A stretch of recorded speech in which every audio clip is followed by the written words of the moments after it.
et bienvenue à tous, spectateurs, chers jeunes, chers élèves, chers étudiants.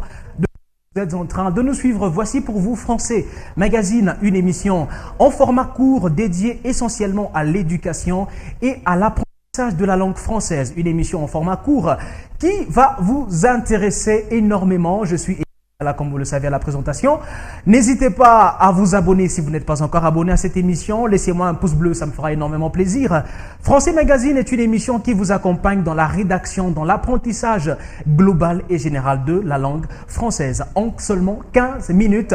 Alors, bonne dégustation, comme je devrais le dire. Je dis merci d'abord à vous tous qui êtes en train de nous suivre, à la grande équipe que je ne saurais taire le nom, mais je vais quand même le faire. Français Magazine, aujourd'hui nous allons commencer par le speech qui va être dédié naturellement à la notion du jour que nous allons devoir découvrir ensemble. Et après ça, nous aurons naturellement la partie suivante qui est la rubrique dédiée aux astuces, quelques petites astuces que nous allons devoir exprimer ensemble aujourd'hui dans Français Magazine. Et enfin, on va finir par une petite découverte. Ça va faire énormément de bien à quelqu'un, un peu de découverte liée à la langue française. Alors tout de suite, le speech. Alors, comme je le disais, nous sommes dans Français Magazine, votre émission en format court dédiée à l'éducation. Aujourd'hui, nous allons parler d'une notion quelque peu intéressante, mais quand même qui pose un sérieux problème à la plupart des jeunes aujourd'hui, à la plupart des écoliers, des écolières, qui est l'accord du participe passé.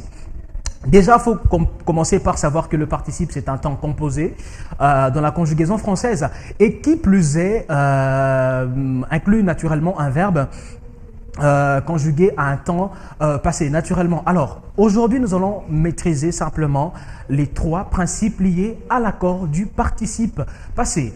D'emblée, il faut déjà savoir que nous avons trois types de participes passés, naturellement, qui peut être employé avec l'auxiliaire avoir, qui peut être employé avec l'auxiliaire être, et qui peut être employé seul, c'est-à-dire sans auxiliaire. Et oui, ça existe, des participes sans auxiliaire. Alors, d'emblée, le participe passé employé avec l'auxiliaire avoir. Alors, je vais vous proposer une phrase, naturellement, dans laquelle on trouve naturellement cet accord du participe avec l'auxiliaire avoir, le verbe naturellement conjugué avec l'auxiliaire avoir. Alors, tout de suite, la première phrase, naturellement, c'est que d'emblée, si on doit maîtriser le principe, c'est que le participe passé employé avec l'auxiliaire avoir s'accorde en genre et en nombre avec son sujet. Non, qu'est-ce que j'ai dit? Le participe passé employé avec l'auxiliaire avoir s'accorde en genre et en nombre, je veux dire, avec son complément d'objet direct à une seule condition, si celui-ci lui précède. Alors, ça veut dire que par le principe le plus fondamental, le participe passé employé avec l'auxiliaire avoir ne s'accorde pas, tout simplement. Mais il pourrait s'accorder à une seule condition, qui est d'ailleurs la seule exception à la règle, c'est lorsque le COD lui précède, c'est-à-dire son complément d'objet direct qui s'obtient en posant la question qui ou quoi. Alors déjà dans la phrase qui pourrait dire « J'ai beaucoup souffert en aimant une femme ». J'ai beaucoup souffert en aimant une femme. Ici, vous voyez déjà que souffert, le verbe est au participe. Et quand on dit « j'ai beaucoup souffert en aimant une femme », vous voyez d'emblée que le verbe va s'accorder lorsque le COD vient avant. Alors, dans cette phrase, on va naturellement poser la question « j'ai beaucoup souffert en aimant qui ?» Une femme, qui est le complément d'objet direct. Mais ici, on voit tout de suite qu'il vient après le verbe et donc il n'y a pas d'accord. Et ce qui veut dire que lorsque le verbe conjugué au participe précède le COD, il n'y a pas d'accord, sauf lorsque c'est le COD qui lui précède. Voilà un peu tout par rapport au participe passé employé avec l'auxiliaire avoir. Le principe est simple, il ne s'accorde pas, sauf lorsque le COD lui précède. Le participe passé employé avec l'auxiliaire être, qui est le deuxième principe par rapport au participe passé, le participe passé employé avec l'auxiliaire être s'emploie ou s'accorde en genre et en nombre avec son sujet. Ici, il s'accorde avec son sujet, contrairement à celui qui est accordé avec le complément d'objet direct. Ici, il s'accorde simplement avec son sujet. Ça veut dire que lorsque le sujet fait l'action, subit l'action, c'est-à-dire dans la manière active ou passive, il s'accorde tout de même. Telle est la règle, c'est-à-dire que dans la phrase, par exemple, j'ai été... oui, j'ai été maltraité. J'ai été maltraité. Dans cette phrase, j'ai été maltraité, nous voyons tout de suite le participe passé qui est maltraité, vous l'aurez tout de suite reconnu, qui est employé ici avec un auxiliaire être, qui est le verbe être, le mot été. Alors, lorsque vous dites j'ai été maltraité, vous verrez que le participe ici s'accorde avec le sujet qui est je. Ici, simplement, il s'accorde avec le sujet, simplement parce que dans ce contexte, il n'est pas question d'un participe employé avec un auxiliaire avoir, mais avec un auxiliaire être, tout simplement. Et lorsque c'est pour exprimer le féminin, par exemple, vous êtes une fille, vous êtes une femme, vous dites j'ai été, qu'est-ce que je disais déjà? J'ai été sacrifié, par exemple. Pour ne pas obtenir quelque chose, j'ai été maltraité. J'ai été maltraité. Vous allez accorder simplement le participe avec le sujet qui est je. À côté de ça, pour finir avec cet exemple, nous allons aussi déguster naturellement le participe passé employé seul. Eh bien oui, ça existe aussi. Le participe passé employé seul, c'est l'une des plus rares exceptions dans la notion du participe passé. Vous verrez naturellement qu'ici, il s'accorde en genre et en nombre avec le mot auquel il se rapporte. Je vais reprendre le participe passé employé seul, c'est-à-dire sans auxiliaire, s'accorde en genre et en nombre avec le mot auquel il se rapporte, le mot auquel il se réfère. On va prendre un exemple simple. Lorsque je dis dans la phrase, par exemple, que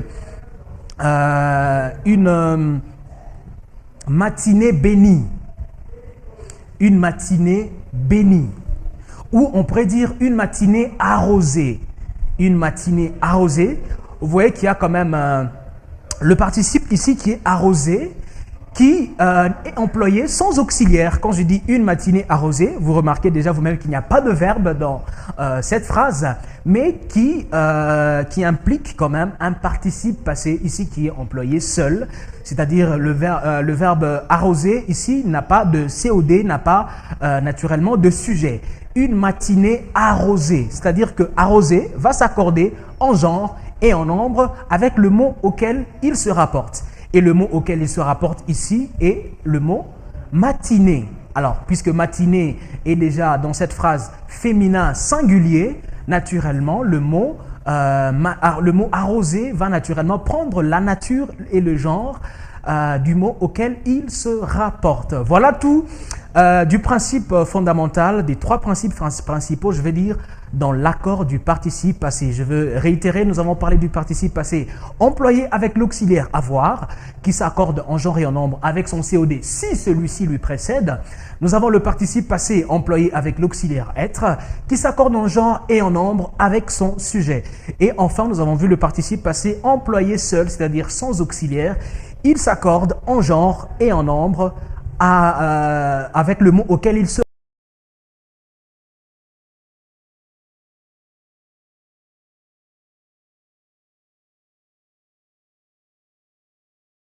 beaucoup d'autres exercices, plein d'autres exemples liés à ces notions du participe passé. Alors tout de suite, ça sera les astuces.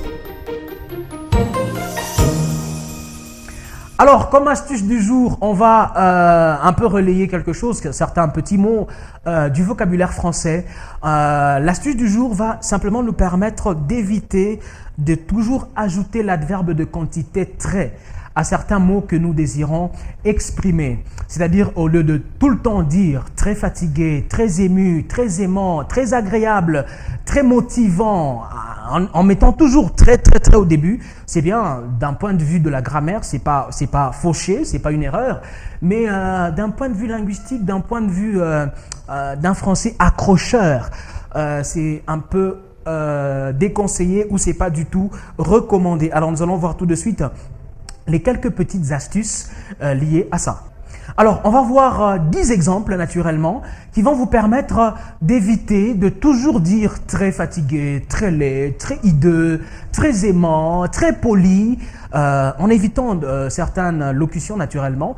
Ça va vous permettre d'exprimer des mots beaucoup plus simples, beaucoup plus succincts et en un français très intéressant, surtout lorsque vous le dites devant une foule. Alors, ne dites pas toujours très fatigué, dites plutôt épuisé. Ne dites pas très fatigué, dites carrément épuisé. Ne dites pas très beau, il est très beau. Non, il est seulement magnifique. Alors ne dites pas non plus il est très laid. Dites seulement il est hideux. Hideux, ouais, c'est aussi l'équivalent. Ne dites pas qu'il est très calme. Il est très calme, il est seulement serein. Il est serein. Il est très poli. Au lieu de dire qu'il est très poli, dites simplement il est courtois. Au lieu de dire qu'il est très sévère, dites seulement il est strict. Ne dites pas il est très méchant, dites seulement il est cruel. Ne dites pas très agréable, dites simplement réjouissant. Ne dites pas très fâché, dites seulement furieux, ça passe. Ne dites pas très heureux, dites simplement ravi. Ne dites pas très grand, dites simplement immense. Ne dites pas très intelligent, dites simplement brillant. Ne dites pas très bête, dites simplement stupide. Alors, ce sont nos quelques astuces du jour naturellement pour vous permettre d'arranger, d'harmoniser votre français, où que vous soyez, vous êtes parent, vous êtes élève, vous êtes étudiant, où que vous soyez, harmonisez votre français. C'était l'astuce du jour. Merci beaucoup. Alors, on va finir avec la découverte du jour naturellement. Le saviez-vous? Alors, le saviez-vous? Saviez-vous, aujourd'hui, ça va être une petite notion toute petite, mais intéressante que vous allez essayer de ne pas oublier. Le saviez-vous, aujourd'hui, dans l'Académie française, il est reconnu à l'unanimité que le mot le plus long du français, c'est vrai, certains vont se faire déjà des idées, le mot le plus long du français se nomme simplement supercalifragilisticexpialidocieux.